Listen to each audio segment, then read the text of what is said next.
नमस्कार साथियों, the dignity के यूट्यूब प्लेटफॉर्म में मैं आशुतोष आप सभी का फिर से स्वागत करता हूं। दोस्तों, आज हम इस वीडियो में आपका सीआरपीएफ हेड कांस्टेबल जो मिनिस्ट्रियल आपकी जो पोस्ट है, जिसे 2023 में आपका निकाला गया था, फरवरी में जिसका एग्जाम आपका जो है प्रारंभ हुआ था, आज हम उसकी चर्चा करेंगे। कितनी कट ऑफ जा सकती है, स्किल टेस्ट में आपका जो है क्या क्या डिमांड की गई है, कितने गुना पास किए जाएंगे, भाई सीबीटी के बाद कितने आपका जो है कितने टाइम आपके जो है स्किल टेस्ट के लिए बुलाई जाएंगे और फाइनल कट ऑफ कितनी होगी, इन सभी विषयों की चर्चा आज हम इस वीडियो में करेंगे। वीडियो को अंत तक जरूर देखिएगा और हमारे चैनल में यदि आप पहली बार उपस्थित हुए हैं तो चैनल को सब्सक्राइब करना मत भूलिएगा और बेल नोटिफिकेशन दबाना बिल्कुल मत भूलिएगा, क्योंकि नोटिफिकेशन से ही आपको पता चलता है कि हमारे चैनल पे नया कंटेंट या आपकी जो नोटिस है वो कब आपका जो है अपलोड की गई है। तो चलिए बिना किसी देरी के आपका जो सीआरपीएफ है उसकी चर्चा प्रारंभ करते हैं। अब देखिए, सीआरपीएफ की अगर बात की जाए दोस्तों, तो सीआरपीएफ हेड कांस्टेबल मिनिस्ट्रियल आपकी जो पोस्ट है 2023, इसका आपका जो ऑनलाइन एग्जाम हुआ था, ऑनलाइन एग्जाम कंडक्ट कराया गया था, ये आपका प्रारंभ हुआ था 22 फरवरी 2023 से 11 मार्च 2023 तक। कब तक? 22 फरवरी 2023 से 11 मार्च 2023 तक ऑनलाइन आपका जो है ये एग्जाम कंडक्ट कराया गया था सीआरपीएफ का। टोटल पोस्ट की अगर बात की जाए दोस्तों, तो टोटल आपकी जो पोस्टें थी वो कितनी थी? 1315। कितनी पोस्टें थी?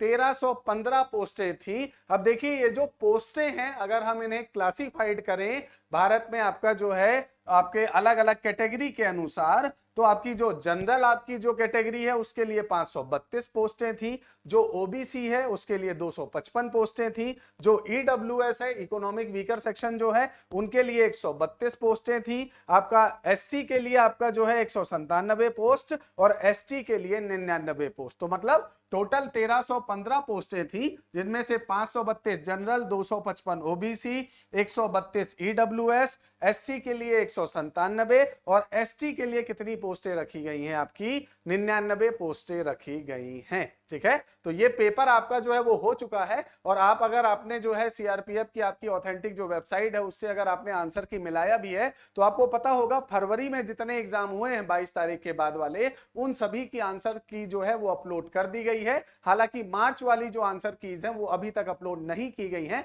लेकिन बहरहाल गूगल फॉर्म और आपका जो है ये जो आंसर कीज आई है और बहुत सारे बच्चों के कमेंट जो है, उन कमेंटों को देखने के बाद जो है हम कट ऑफ पर पहुंचे हैं, वहां हम पहुंचेंगे वीडियो में, हम वहां आगे बढ़ेंगे। अभी इसका आगे चर्चा को आगे बढ़ाते हैं। तो टोटल आपकी जो पोस्टें हैं वो कितनी थी? 1315 पोस्टें थी। अब अगर देखा जाए तो ये जो 1315 पोस्टें थी ना दोस्तों, इसमें नियुक्ति का तरीका कैसा था वो मैं आपको बता देता हूं। सबसे पहला सीबीटी था, सीबीटी मतलब जो आपका ऑनलाइन एग्जाम था।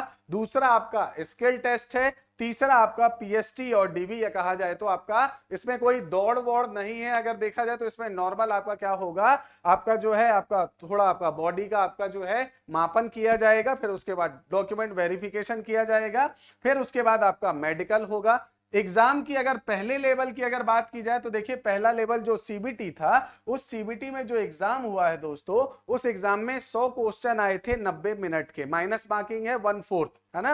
आप सभी ने एग्जाम दिया होगा तो आप सभी को एकदम क्लैरिफाई होगा कि भाई माइनस मार्किंग 1/4 थी। तो क्वेश्चन कितने आए थे? 100 आपके क्वेश्चन आए थे और उन्हें करना कितने टाइम में था? 90 मिनट में करना था, जिसमें आप हिंदी या इंग्लिश में से कुछ भी चूज कर सकते थे। उसके 25 क्वेश्चन थे, जीके के 25 क्वेश्चन थे, रीजनिंग के 25 क्वेश्चन थे और मैथ के 25 आपके जो है सवाल या प्रश्न थे। तो ये तो था सीबीटी। अब जैसे ही सीबीटी का आपका जो रिजल्ट आएगा, मानकर चलें आपका जो है मिनिमम 40% जो है वो तो मार्क्स आने ही चाहिए। अगर 40% मार्क्स आएंगे तब इस पर एप्लीकेबल होगा नॉर्मलाइजेशन। याद रखिएगा, इस एग्जाम में नॉर्मलाइजेशन है, तो जिसके पेपर जितने टफ होंगे उसे नॉर्मलाइजेशन का उतना ज्यादा फायदा मिलेगा। हालांकि मिनिमम आपकी जो है वो कितनी है? 40% तो है कि भाई आपको 40% तो मिनिमम लाना है। उसके बाद का रोल जो है वो कौन निभाएगा? नॉर्मलाइजेशन निभाएगा। इस बात को भी पूरी तरह से याद रखिएगा, इस बात को पूरी तरह से दिमाग में रखिएगा कि जो फाइनल कट ऑफ है वो सीबीटी और नॉर्मलाइजेशन के आधार पर बनाई जाएगी।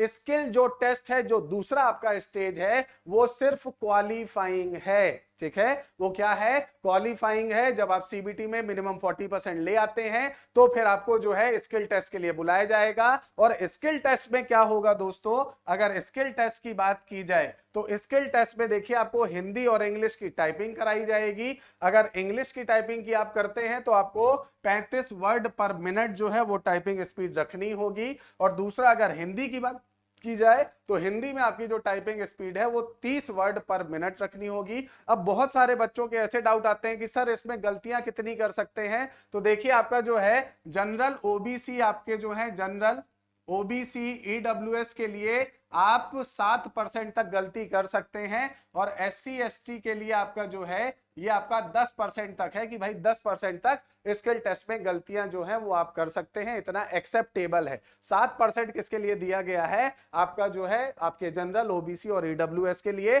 तो पहला स्टेज है आपका सीबीटी, सीबीटी के बाद नॉर्मलाइजेशन होगा, उसके बाद आपका जो है स्किल टेस्ट होगा। स्किल टेस्ट के बाद आपका जो है नेक्स्ट आपको किसके लिए बुलाया जाएगा, पीएसटी और डीबी के लिए, या डॉक्यूमेंट वेरिफिकेशन और आपका देखा जाए तो आपका मापन के लिए, बॉडी आपका मेजरमेंट के लिए। और फिर अंतिम रूप में आपका क्या होगा, मेडिकल होगा और फिर आपका फाइनल सिलेक्शन होगा। ठीक है, तो देखिए फाइनल सिलेक्शन में मैंने आपको यहां पर भी बताया है मिनिमम मार्क्स 40% तो आपके होने ही चाहिए। फाइनल मेरिट जो है वो सीबीटी प्लस नॉर्मलाइजेशन इन दोनों को मिलाकर क्या बनाई जाएगी, फाइनल आपकी कट ऑफ बनाई जाएगी। अब सबसे महत्वपूर्ण विषय जिसकी हमें चर्चा करनी है कि भाई मेन आपकी जो है कितनी कट ऑफ जाएगी, कितना सेफ स्कोर हो सकता है। तो देखिए अगर पुराने रिजल्टों को अगर देखा जाए और आपका जो है बच्चों के आपके जो गूगल फॉर्म में और आपके जो रिप्लाई आ रहे हैं अगर उनको देखा जाए, तो अगर हम एक सेफ स्कोर लेकर चलें, एक आपका जो है पूरी तरह से सिक्योर जोन लेकर चलें, तो ये याद रखिएगा कि आपका जो फाइनल सिलेक्शन है दोस्तों, वो फाइनल सिलेक्शन 70 के आसपास ही होगा। ठीक है, कितने के आसपास होगा, 70 के आसपास ही होगा नॉर्मलाइजेशन होने के बाद। ठीक है, हाँ, अगर आप में से अगर किसी का आपका जो है अगर एक बेस स्कोर लेकर चलें, तो अगर आप जनरल कैटेगरी से हैं तो 60 क्वेश्चन भी अगर आपके सही है माइनस मार्किंग हटाकर, तो भी आप टाइपिंग की जो है वो प्रैक्टिस चालू कर सकते हैं। ओबीसी की बात की जाए तो ओबीसी के लिए ये 58 क्वेश्चन है, क्योंकि आपको पता है जनरल और ओबीसी में ज्यादा अंतर तो होता नहीं है। ईडब्ल्यूएस के लिए ये आपका जो है 55 क्वेश्चन हैं, एससी के लिए 52 और एसटी के लिए 50।